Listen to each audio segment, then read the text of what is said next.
Welcome back to the Head, Heart, and Boots podcast. I'm Chris. And I'm Brandon. Join us as we wrestle with what it takes to transform ourselves and the businesses we lead. Oh, what'd you think? I don't know, it's kind of serious. Should we laugh? I really wish you would obey me with this whole microphone position because, so now I can see freely. Like, I can see the whole world around me. I can see, but I can't see you. Do you notice that you are taller than I am? Do you think that enhances your, I feel very, I don't know. Okay. We are recording. Are you going to put your earmuffs on? I feel like, are you doing the show with me? I feel like I look more attractive with them off. That t-shirt's banging, dude. Because you're pulling the, give us a pump. Give us a pump, man. I have this, I don't know. Well, it didn't feel that impressive.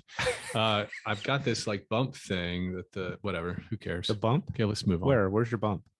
Well, my head. Oh, you have a comes to a, my dog has that too, actually. To a peak, and it looks more pronounced when I have the headphones versus. Yeah, no, I see what you're saying. You know what? This is really embarrassing. Let's keep going. No, hey, before we move on, what are you wearing? We actually recording? Yeah. What kind of shirt do you have on right now, Chris? Just wondering. Well, it's not a uniform, if that's what you're implying. Well, Mr. Floodlight. I did realize you're quite dressed down today with the t-shirt. Is that a new thing? It's a pocket tee. Oh, okay. Well, okay. And it's better than a wet t-shirt, right? Well, it depends possibly on the audience member, I think, is where the questions are there. I don't know, man. Okay. I'm not going to be attracting any super fans with these headphones on or anything. We'll see. I just so you know, so that you're confident the remainder of the day, I do not think the bump is a problem. Okay. All right. I feel better about myself. For those of you that are going to actually watch this on YouTube, maybe it'll be more funny. Okay, dude, I have an idea. We are on YouTube, today. By the way. That's new. Oh yeah. It's kind of fun. Coming straight to your eyeballs. Through YouTube. 2 mustaches for the price of 1. Oh, I've got so many places that I wanted to go with that, but I'm not going to. Oh, geez. Okay, I got a topic. Okay. Yeah. It's kind of interesting. So I'm going to set the stage. You ready for this? Yeah. It's going to take at least 45 minutes to set the stage. Okay. So no, it won't. So hang in there. Yeah. Okay. Ed Milete. Okay. Huge fan. You know that. Yeah. I geek out on a lot of his podcasts. I'm not entirely sure why. I just like the guy. I think the way that he relates to his guests and stuff is just cool. I like him. And he could probably bench press a house, and the guy's super kind. Yoked. Yeah. Yeah. But he's just so kind. Anyway. Okay. Long story short. He's interviewing a man that is now a pretty prolific speaker, tours the world and does big speaking engagements. Really interesting guy. Anyways, they were diving into his backstory. Okay. So you've got a gentleman who grew up upper middle class family. They had good education, access to great education. Apparently it was a very committed family. Lots of interaction. Kids clearly felt loved. Pretty great household, really. Yeah. He goes on in high school to become a star quarterback. He's got a gift. He can huck a football, and they're based in Texas, and football in Texas is religion. Yeah. So he's worshiped in some ways, right? This kid has got a lot going for him. Gets a full ride to a major Texas university as a starting quarterback. Okay. Goes on to play 4 years of football as a starting quarterback. Again, Texas, college. Okay. This guy's an All-American. This guy is, yeah. He's checked all the boxes, right? Apparently, okay, goes on, graduates college, great grades, right? Star quarterback, the whole thing. And then his life begins to unravel and he becomes a wreck. Okay. Now, I'm not going to go through the whole thing. Anyways, Ed Milete, his most recent episode, check it out if you want all the details. But here's one of the things that he had mentioned was when he was 9 years old, an event happened with a female babysitter. And in that relationship, he was exposed to sexual acts as well as alcohol and potentially some drug use. Okay. So anyways, you fast forward a handful of years, this guy goes through college. He goes through all of high school and college, ends up basically continuing to chase in a somewhat controlled manner, drugs and alcohol. Okay. And he had mentioned pretty heavily that alcohol was kind of the big thing that kept driving him. But he had mentioned this fact that he just really was an addictive personality. It was challenging for him. It was a lot of us, we get exposed to stuff throughout our years, and it doesn't become an issue. We're not chasing the dragon, if you will. Sure. Well, this guy ends up falling down into a place where he eventually uses meth. He becomes hopelessly addicted to meth and then starts a crime spree. Not violent crime per se, but he just ends up spending many years robbing homes, stealing catalytic converters and all right. the things. Yeah. Feeding the machine. Right. And so he ends up getting convicted. And for whatever reason, he kind of talks through the story of his experience in front of the jury. But long story short, they give him, apparently a note came out 10 minutes after the jury, after 6 days. Okay. They go into, what do they call that? When a jury deliberation, they deliberate 10 minutes. 10 minutes. They send a note out to the judge and ask if it's possible to give this man a life sentence without parole. Now here's the thing. There's no violence in this guy's crimes. Yeah. Now, anyways, I'm not going to go. You watch that. That's crazy, right? Okay. That's crazy. So anyways, long and short of it, he ends up getting 65 years. He serves 16. Okay. Wow. He serves 16 years. So college, pro athlete, right? The whole mix, ends up getting hopelessly addicted to meth, goes to prison for 16 years. Okay. It's interesting.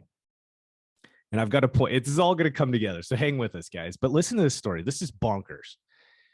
So as he's in the county jail, okay, he's prepping to go spend 65 years potentially in prison. And we're talking prison, okay?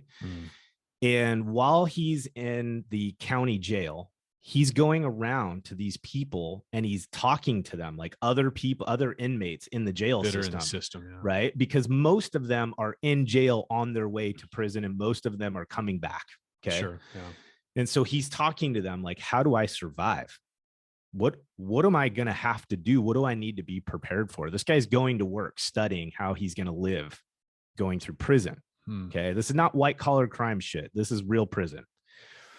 And everybody's telling him, you got to join a gang. You need to get hooked up with the Aryan brothers and get a gang, a family immediately. Otherwise you're going to die. And so this is what he's getting. This is the story he's hearing. Oh, I forgot this part. Okay. Now, before he starts walking around asking all these people what he's going to do, his mom and dad come in. There's like this window of time right after you're convicted where your family can come in and meet with you. And it's weird. Anyways, his mom came in and he really put weight on her direction. This is powerful, man. This mom who just found out that her son is going to go away to prison for 65 years, walks into the room and goes to work. Not emotional, doesn't fall under the pressure. She comes in and goes to work and she says, listen to me. We gave you access to things. We raised you right. We equipped you. You owe us. Okay. And she said, you're not going to join a gang and you're not going to come out of that prison system with gang tattoos. That's what you're going to do for us. You're going to serve your time, whatever that time looks like, because you owe society for the choices that you made and you owe us. And this is what you're going to do. Okay. This is fucking wild, right? Okay. So he goes to prison. He's in jail. Sorry. He's running around asking all these guys, what am I going to do? I'm going to die. Like, how do I survive? And they're telling him, you're going to join an Aryan gang immediately because it's a white guy. Yeah. And you're going to become part of that family and they're going to keep your ass alive. End of story. That's what you're going to do. And you're going to come out of prison after 16 plus years covered in tattoos because that's what happens when you join this gang. Everybody over and over. And he's like, I've made a commitment to my mom. Like, how am I going to do this? How am I going to survive? And so anyways, this last guy, okay, he's an older man, black man, been in the prison. He's basically what you would call a career criminal. This guy has spent the majority of his adult life in and out of prison. And I can't remember his name. I wish I would, because it was interesting. But anyways, the guy sat him down and he said, look, you can survive. You can make it through this without joining a gang. You can walk alone is what they call it. But it's no easy ride. Like the way that you will walk alone, this is what's going to happen. It's freaking trippy. Okay. Is you are going to fight the white brothers first. And if they don't kill you, then you're going to fight the black brothers. And if they don't kill you, you're going to fight the Latinos. And after all of that, if you're still alive, they're going to respect you enough to let you walk alone. This is this guy's options, guys. This is not, we're not talking about little jail. This is big time prison. Okay.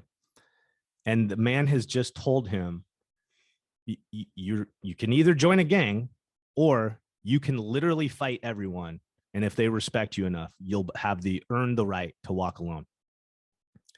Then he goes into detail about how this is going to go down, right? He's like, when you first show up, the Aryan brothers will approach you first, and they're going to send you a non-fighter first. He's just there to gather information.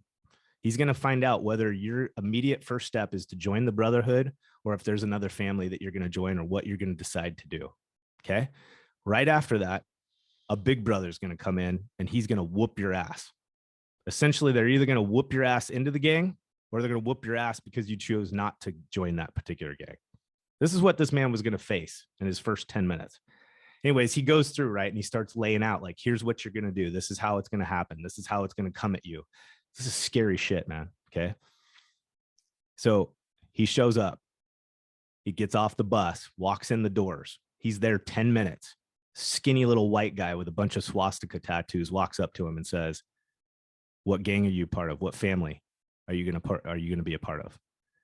And he has to start right out of the gate by saying, not you. None. I'm not going to be a part of any gang. 30 seconds later, huge corn-fed white man, tattoo of a swastika on the top of his head, starts walking down the stairs towards him. And and by the way, the black gentleman from the county in the sheriff or in the jail system said the first thing you do to the fighter that comes at you is you don't even listen to a word he says. You just punch him right in his mouth. You don't even allow him to speak. He's got one purpose, and that's to whoop your ass. He's not there to talk to you. The big man comes down, steps in front of this guy, and he listens to his direction, and he punches this guy right in the face. And he said it did nothing. It didn't even faze him. And then he just proceeded to whoop his ass. Okay. So guys, listen, this is a white American, all-American kid who's grown up in upper middle class family, star football player. Life gets fucked up. He ends up becoming a criminal, goes to prison, and literally within minutes, he's getting his ass kicked, just like everybody in this prison system said would happen. Okay. Long story short, I'm not going to go into all of it, but long story short, he does this. He literally fights for his life every single day. And he said, and it's very interesting, and I've got some correlations for us, and this is where I'm going. The one last story, okay, this was the final fight. This was the one that essentially he became able to walk on his own, walk alone, as they call it, is his roomie, his cellmate, warned him, hey, this individual is talking in the yard. He's going to come rape you in the shower. He gives him a fan, a motor from a fan, and he puts it in a fucking sock. And when this guy comes after him, he literally tries to beat him to death. He doesn't succeed, and he says, thank God, right, that he didn't succeed. This is our boy. This is who I'm talking about. He used a fan motor in a sock to defend himself and literally almost beat this man to death. Okay. That was the final straw. That was the final fight where the system basically said he's tough enough to walk alone. Now, so I share that story because I think it probably captured some people's attention. I know it did mine, right? Now, here's where I want to connect the dots here. One of the first things these two men talk about is two really powerful concepts. And the first one is this, and this is where I want to hang with the conversation. The first principle that they talked about is the man lost 80+% of those fights. He literally just got the shit kicked out of him. Okay. Every day, though, he woke up and realized, today I'm either going to fight and get in a win, or I'm going to get my ass kicked.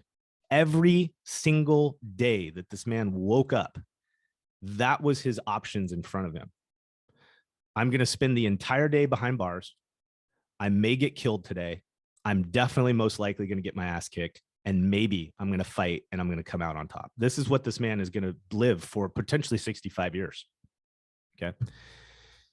And so this idea that we wake up every day with extreme challenges in front of us as business owners, key leaders, and people who influence people. Okay. And a success. Okay. And we talk about batting averages, right? You only need to hit, 300, right? Out of 1,000 times, right? Like is a winning Hall of Famer, right? Like we think about this in our business, fail fast. We have all these cheeky little things that we say about being a business owner. And none of them hit me the same way as a man who's waking up every single day with his life on the line, who worst case scenario is going to die, and best case scenario, he's going to walk out with a broken nose, a couple missing teeth. He's going to physically get his ass kicked. Okay. And he lost the majority of those and still earned the right to walk alone. Okay. So hang with me, but here's my thought with this is, what is the lesson for us as leaders to understand what it takes to create the grit that could wake up every day? And guys, I'm not saying this is an inspirational life by any means, but let's keep it in context. What we really face day to day is not this, right? Mm-hmm. But if an individual, man, woman, whatever, is in a situation like this, where they know giving their everything that they have, they're going to lose 70, 80% of the time. Yet at the end of that journey, they will still earn the right to walk alone. Okay. That's one thing I want to hang in with you. Here's the other thing that just blew my mind, and it actually got me a little emotional when I was listening to it.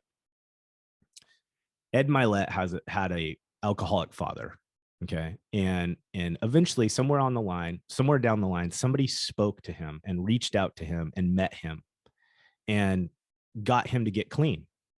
And Ed Milete talks about it all the time, that man, whoever this person was that influenced his dad to help him get clean, literally is currently changing the lives of millions of people, because his dad was able to turn his life around. He was able to contribute to Ed in a way that was healthy.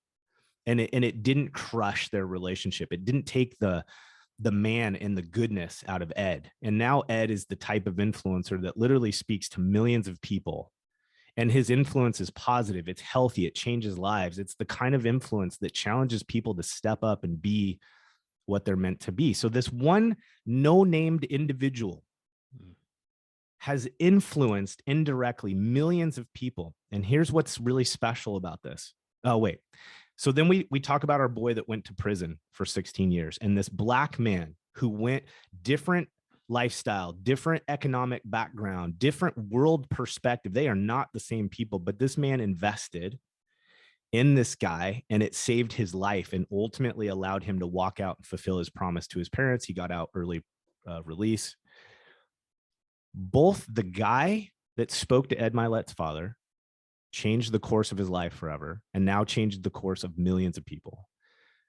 And the man who spoke into this gentleman's life before he went into prison, who now he got out, he's a prolific world speaker. He travels the world speaking to tons of crowds of people, changing lives, motivating people, right? The whole thing. Both of these individuals had sins that they had experienced in the past, and it's what equipped them to speak into the person that was in front of them in that moment. And I think one of what struck me so much about that was, I have sins in my past. I have things that I've done, decisions that I've made, mistakes that I've made, people that I've hurt. Like, I have not been awesome all the time. And in those failures, they often are what fuels the voice in my head that I'm a fake, or that I don't deserve to have audience with people, or, it's those things that speak into why I'm a dirtbag, or I'm a POS when I'm having these negative thoughts, or whatever the case may be. We all do it. Like, we may not all want to talk about it, but it's happening. And what's crazy is what both these guys were trying to say in the moment was, it was those sins, those weaknesses, those failures that equips us to have the voice that not only is effective, but relates to the audience, to that person on the other side of the table that we are now speaking to. And if we're willing to step into that as a leader, the effect that it can have potentially on thousands, millions of people is utterly profound. And so here's, it's a long intro, but here's kind of where I want to go. These two things, I almost feel like they go together, they parallel each other. And that is that Men, women out there who are key leaders, business owners, sales leaders, whatever the case, parents, right? You have a sphere of influence that you're leading and participating in some way. And there's two things. One is you can be a winner even after failing a whole bunch. And in fact, it's likely that those failures, like we saw in this example, are exactly what will equip you to be the right voice at the right time to have the most impact on your sphere of influence, and likely those even outside of your sphere of influence. And the reason that just affected me so much and why I wanted to chat about it today is that I personally grow so susceptible to that shitty voice in the back of my head that tells me I'm unqualified to talk to people about success because I've had failures. And so those two things, right? It's like they live together at the same time. What kind of mental transition do we need to make to where we maximize that? We understand our failures. We understand that it's okay to fail more often than you don't, and it still makes you a winner. And in those failures, understand that those are the things that actually equip us to have the right voice at the right time. So most of the people that listen to this, at minimum, you're a parent. At minimum, right? Most of you are leading teams, leading businesses, own businesses. You're leading people with messy lives, right? We have downline employees, and we've been spending the last year every front I can see, like CNR magazine, everything on LinkedIn, everything's about attracting people, hiring, getting people on your team. How do you keep them engaged? And you and I have touched on this topic a lot. And there's just a reality that when we say yes to owning a business, hiring personnel, whatever, that we're taking on a whole new responsibility. And that responsibility is leading people. And people are not a system. People are not a process. People are messy. And we have a bunch of fucked up stuff that we've done, said, heard, made mistakes. And we've got to tap into that stuff to be the kind of leader that motivates people to get out of their current situation, right? Anyways, I don't want to necessarily steer the direction of this, but that's just where my heart is. Like, that's where I landed after hearing that, is like, this was the thing I felt when we were building some of the companies that was I didn't really care about the money or the thing that we were selling. All I've ever cared about was the people on my team. And I think part of the reason is because my childhood is not rad. Okay. Yeah. There's some things I'm blessed by. There's a lot of things I wasn't. But that reality is what gives me the ability to connect with my blue collar tech staff, with understanding what life really looks like when it's not all fucking roses and gumdrops, right? Like, it made me appreciate our working staff because I had the same background that they did. Like, I understood what was challenging them when they walked in the next day. And that was powerful. It had a positive impact on the culture that we could create because I wasn't faking it. I was relating to them.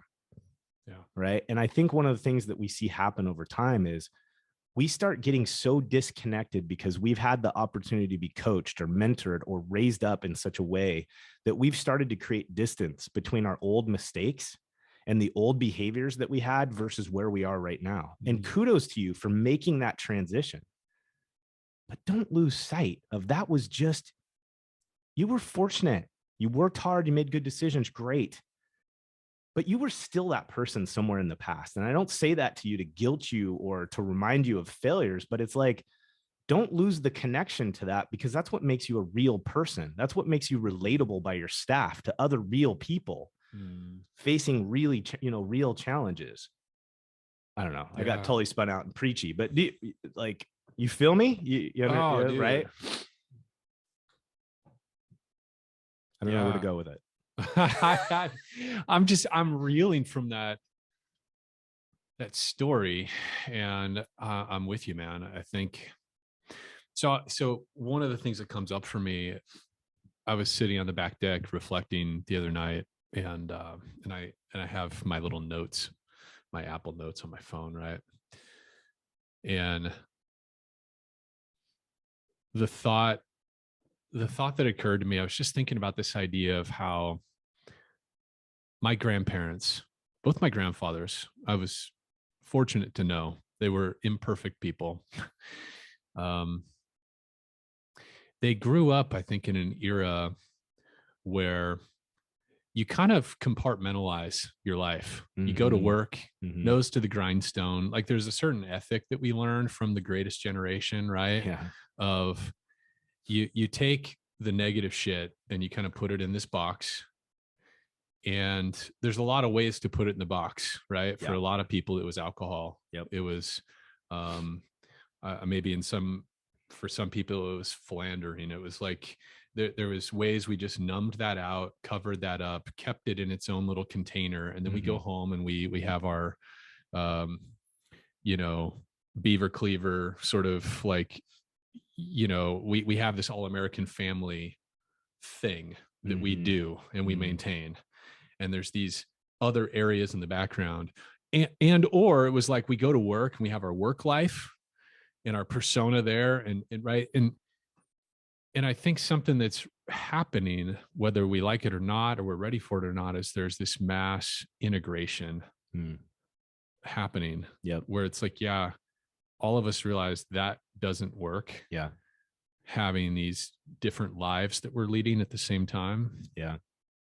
Yeah. It's like the audience isn't buying that anymore, right? Yeah. Our Nobody believes or it. Staff, yeah. People don't believe it anymore. Right. Yeah. And I think it's because we've all become so engaged in packaging and presenting ourselves on social media. We just all inherently know what we're doing. We know that we're looking at lies and we're sharing lies. Yeah. Right. Yeah. And so I think it's a very positive thing that's happening in the world. And it made me think of about 15 years ago. Yeah. Geez. I was running this little entrepreneurs group called Speaker Lunch. And I'd go hunt down and I'd bring in CEOs and stuff to talk to our little group over lunch. And a couple of those CEOs, I can't remember which one it was that said this, if it was the then COO of Zappos.com, or if it was the guy that started Classmates.com. Maybe some of you still get emails like, somebody looked at your profile. You want to see? Pay $49. I still get that twice a week. But I met the guy, Randy Conrad, started that company and then sold it to a bigger company and now lives in an island in Hawaii or something now. But Randy, I think it was Randy that said, look, when we're hiring, one of the things we like to do is we like to take that candidate out with their spouse and be able to observe them in an alternate environment. We take them away from the office. We go out to a place. We bring our spouse and we get to create this sort of other context just to see how they conduct themselves. He said, and the other part of the process is we take them down and we get them in touch with our downline staff, right? Our frontline people, our midline people. And the whole time we're observing to see, do they have an integrated personality? Is this the same person with their spouse, with their kids, with their direct reports as they are with the board of directors, with their colleagues in the C-suite or what have you? Yeah. And I just remember 10, 15 years ago, that seemed very progressive. Oh yeah. To hear that from a CEO. Yeah. 15 years ago. And now I think it's just more and more commonplace. But anyway, the reason I say that is, I think now our people expect that honesty and transparency, and there's a lot of power in it. It is the power of our leadership is being honest about where we come from and the experiences we've had. It's like the main thing that connects us to other people is our shared experience. Yeah. And I saw that over and over, man. And it was because of your background, your story, that I think that there was a powerful, we had something special there. Yeah. Yeah, we did. You know what I mean? Yeah. And I think it was that shared experience. Yeah, it's interesting. You and I have talked about this before, and I think this is maybe where some of the nuance exists in this kind of topic. Is we've talked about the difference between being authentic and being transparent. Yeah. Right? I don't know why I struggle with saying authenticity. I don't know. Is that how you say it? It's because we're on a microphone. Oh my gosh, it's like I have speech Tourette's or something. Anyways, that difference between being authentic and being transparent. And what you and I have discussed, and I think we are on the same page as, you can be authentic all the time. 24/7 does not matter the situation. Yeah. However, you can't be fully transparent all the time in every situation. And here's the nuance, the difference. Being authentic is being dedicated to a code of conduct, a moral code, attitudes, behaviors, right? Core decision-making mechanics. Like, you can take a stand for something. You can be this kind of person. And this is what we're talking about. Like, I'm Brandon at home. Yeah. Just the same as I'm Brandon at work. Now, some of the things that I do in terms of responsibility create differences in where I can be as transparent as possible. Yeah. It's just different. Okay. But I can still be the same version of me, or at least I want to be. I want to be aligned and congruent, both here at home and at work. Yeah.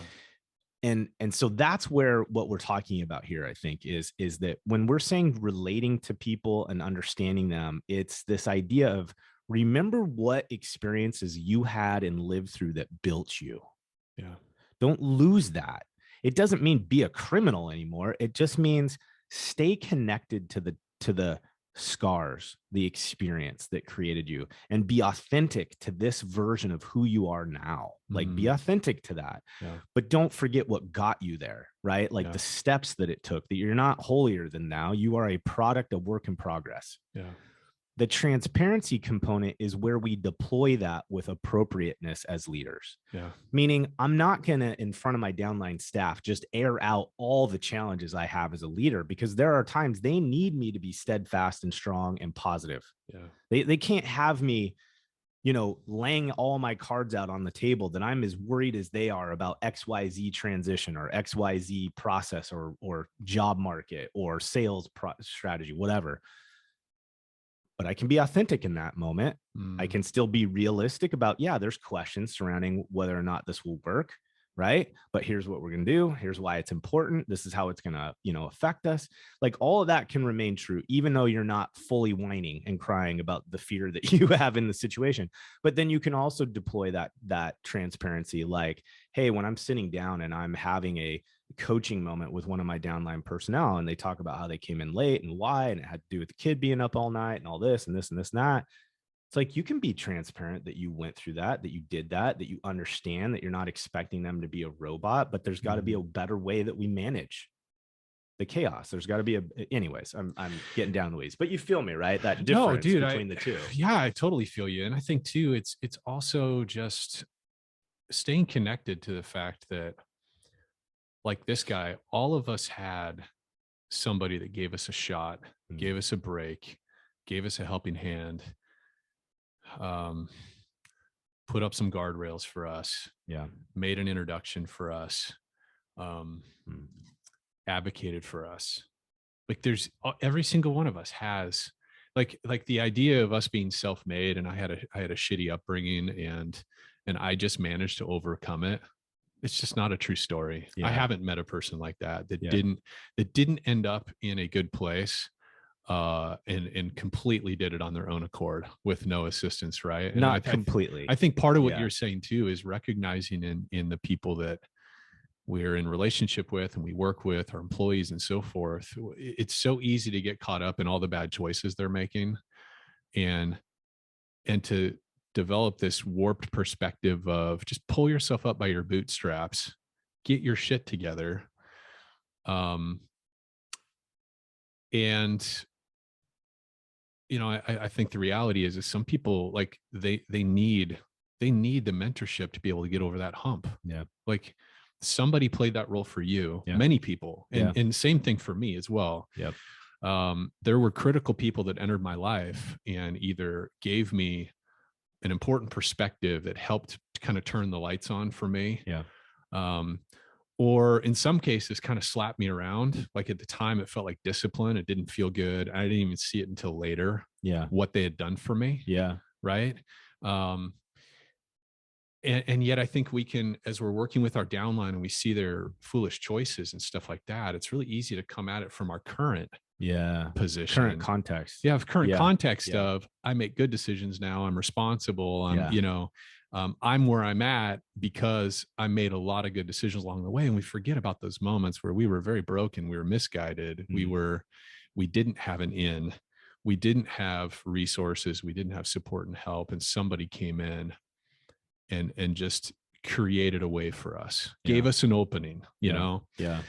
That's what one of the things that story makes me think of is, boy, it's just really easy to just get in a frustrated posture with our people and forget that, yeah, we were once that. Yeah. You know, I think you bring up a really good point there. I kind of want to poke at it a little bit for our audience, maybe, and maybe just from my understanding is, let's use guy going to prison story. Let's use that same example. Now, did anybody fight his fights for him? No. Did he take the ass? Did he have to have the mental fortitude and the grit to get back up and go do that every single day? Yeah. And did that play probably one of the most influential aspects of his success and him coming out of that? Absolutely. And you can't discredit that. You can't take that from him. Sure. But had he walked in with the same perspective to be able to follow that path, if that gentleman from the county jail system had not taken the time to teach and mentor him and prepare him for what he was about to do, no way. It would not have been the same outcome. Yeah. The moment that big dude was walking down the staircase. Yep. Right. Who knows what his decision-making process would have been. The whole trajectory could have been different. And that goes back to what you're saying. It's like, you can't take away from, like, all of us, the attitudes that we've had to adopt, the grit that we've had to develop, the not having excuses, the willingness to take ownership and to step into and do hard things certainly played dividends. It's why you can now be a business owner. It's why you can be an entrepreneur. It's why you're trusted as a key leader on a team. Like, you did that. We're not taking away from that. Yeah. But if, like you said, if all of us are honest, there was key relationships, key moments in time that gave us the opportunity to either change that perspective, to pull our head out of a place it had been before, to become more aware about a weakness or a strength that we may not have paid attention. Like, you're right. Like, none of us really do it on our own. You play a big part in it. Sure. Right. But none of us really did alone. I mean, you know, I had a very interesting relationship that brought me into this industry, and they gave me a shot. On paper, I didn't warrant the position they were giving me, and they gave me a shot. I think it paid dividends, but without that opportunity, I have no idea. Who knows? Right. I likely wouldn't have the opportunity to meet and work with business owners on a regular basis. That probably wouldn't have been my outcome. Yeah. You know, so again, it took a lot of grit. I did make some good decisions. I did overcome hardships and things just like everybody else. But if it wasn't for that relationship giving me that opportunity, who knows? That wasn't mine. Right.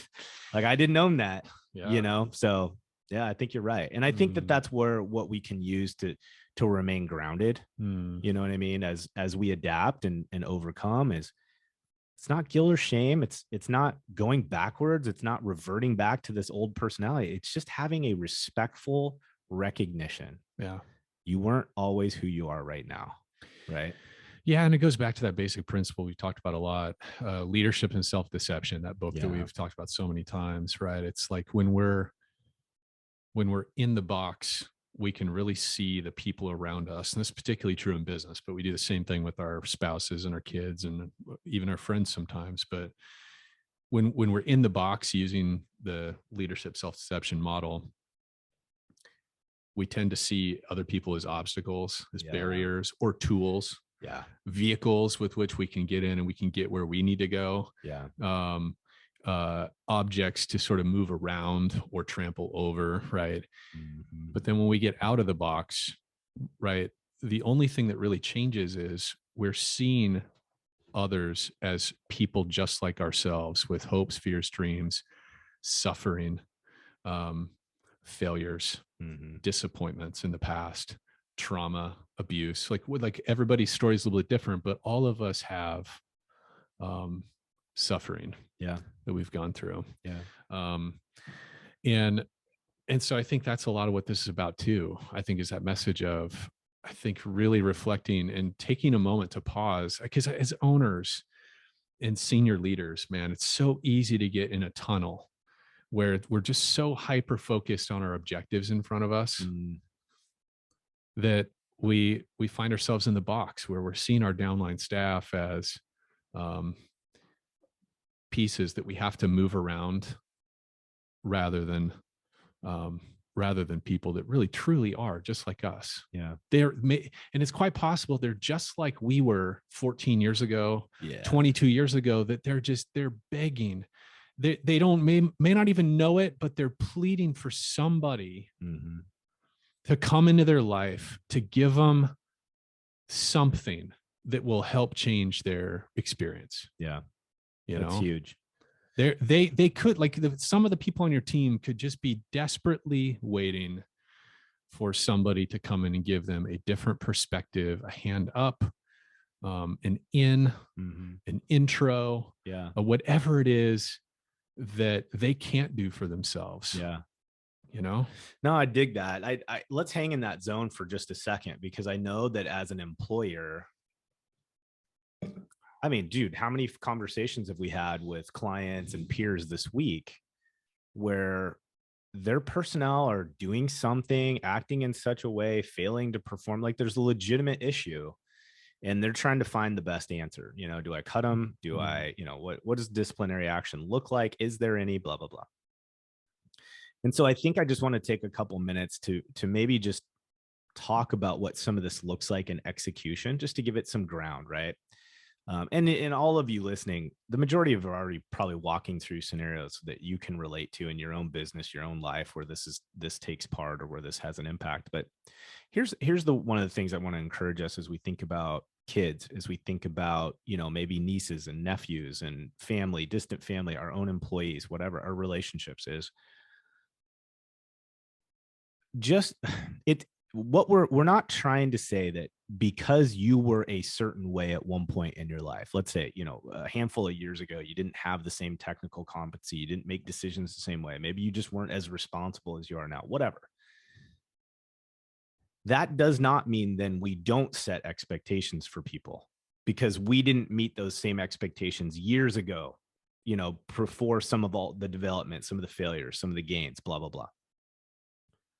What we're saying is we use that as a way to guide how we interact with the individual. And so here, let's think about an employee situation. You've got an employee that just makes very poor evening decisions, and they just consistently struggle to show up prepared for the day. Once their motor gets ramped up and they pull their head out, they tend to work great. They've got a good work ethic. It's just this consistency is just a plague. Yeah. And our team sees it. My direct line supervisor is frustrated because this one individual cannot show up 15 minutes early to save their life. Well, I think our knee-jerk reaction is dumb kid, doesn't make any good decisions, wish they'd pull their head out of their ass. Can't they understand, if they could only get their shit together, they could have this great career, like all these things. And you're not wrong. Yeah. But just remember what it was like to be in their shoes at their age. Were you a business leader at that age? Were you an owner? Were you showing up 50 minutes early? Were you the first one in and the last one out all the time? Probably not. Like that came over time. Yeah. Right. Okay. So what do?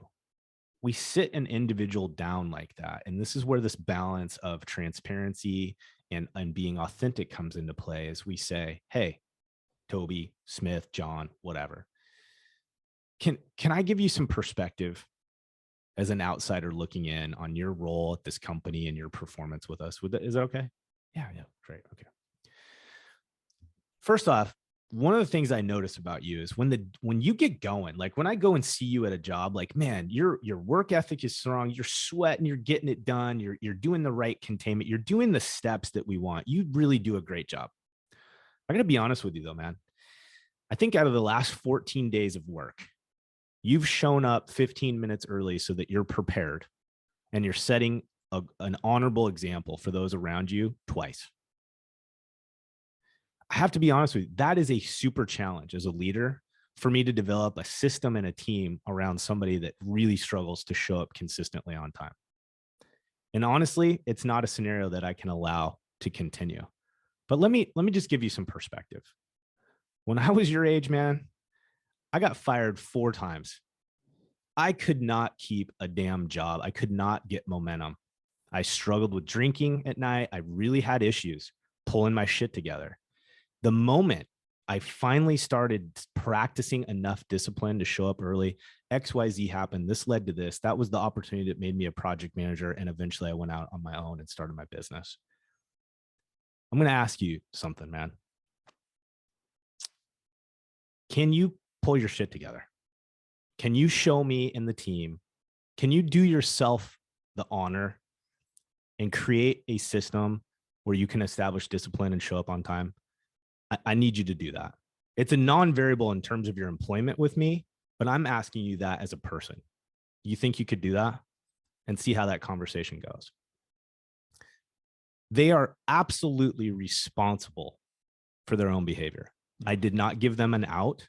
I did not give them freedom to show up anytime they want. I did not show them that I don't care. I did not show them that this is not important. But I respected them. I showed them that I was human too. I am human, that I did similar things. And it's what makes me so frustrated when I see other young people make the same mistake. I was transparent enough. I was authentic, and I did not give in at all in terms of what the expectations look for my team. Now, that individual can still choose to do nothing with it, and I will fire them. Yeah. But I treated them like a human, and I gave them the opportunity to hear good advice and potentially be one of the first voices to tell them there's a different way. Yeah. See the difference? Oh, man. Right? It's yes. So for those of you listening, like, maybe it's a little bit drama version of it, but you're all facing this. All of you are frustrated with personnel because you're looking two corners down the path and you can see how much better it gets and they just don't see it yet. They're just stuck. Yeah. Go meet them there. Be honest, be open, have the hard conversation. Do not give in terms of what the expectation looks like, but respect that person and be a voice that honors them and gives them an opportunity to hear what it could look like.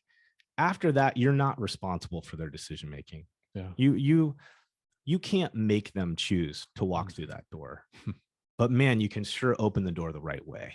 Right. And I think that that's the kind of activity, the kind of ways that we can, carry ourselves as leaders that you will respect later. Right. That you can honor later. Yeah. It's really easy on paper. Dude, I don't have anything to add, man. I love where you've gone with this. Yeah. Yeah. It's about respect. It's just seeing others as people. And it's really easy. It's easy for me. We get in a tunnel. We get so hyper focused on that idea, that project, that thing, that growth, that initiative, the punch list of the to-do items are all of the things. And it is so easy when somebody gets in the way of that. Somebody's not meeting standards. Somebody's creating a problem in our business. It is so easy to treat them as a problem rather than a person. And what I just heard you say is, like, you just respectfully addressed the problem with the person. And I think it's just a very slight change, right? It's like you're being authentic about, hey, I've had this problem too. It's just a problem. It's solvable. Yeah. You could make a decision. Yep. And this decision may have some really positive outcomes for you if your experience is anything like mine. Yep. And I tell you this because I don't want to see you have to get fired 4 times like I did. Yeah. To finally get the message. Right. So that's it. So is this all it's going to take? I hope so. Yeah. Yeah. Yeah. I hope that I can help you figure this out right now. And there's going to be plenty of opportunities where it just doesn't. It ends in frustration. We talked about this a handful of episodes ago. We had a client that experienced it. Dude, let it go. Let the ownership of it go once you've approached it the appropriate way. You can't own it after that, but we can come at it the right way. Okay, guys. So hopefully that rang true for some of you. I think a lot of you can relate to it. That man, we are works in progress. Let's remember that and let's celebrate it. Let's be excited about it. This is no way meant to be a downer. It's like, there's something excitingly freeing when you realize it's okay for me to be connected to where I was and be excited about where I'm going at the same time. So anyways, good luck. We'll talk to you next time. All right, everybody. Hey, thanks for joining us for another episode of Head, Heart, and Boots. And if you're enjoying the show, or you love this episode, please hit subscribe, write us a review, or share this episode with a friend. Share it on LinkedIn, share it via text, whatever. It all helps. Thanks for listening.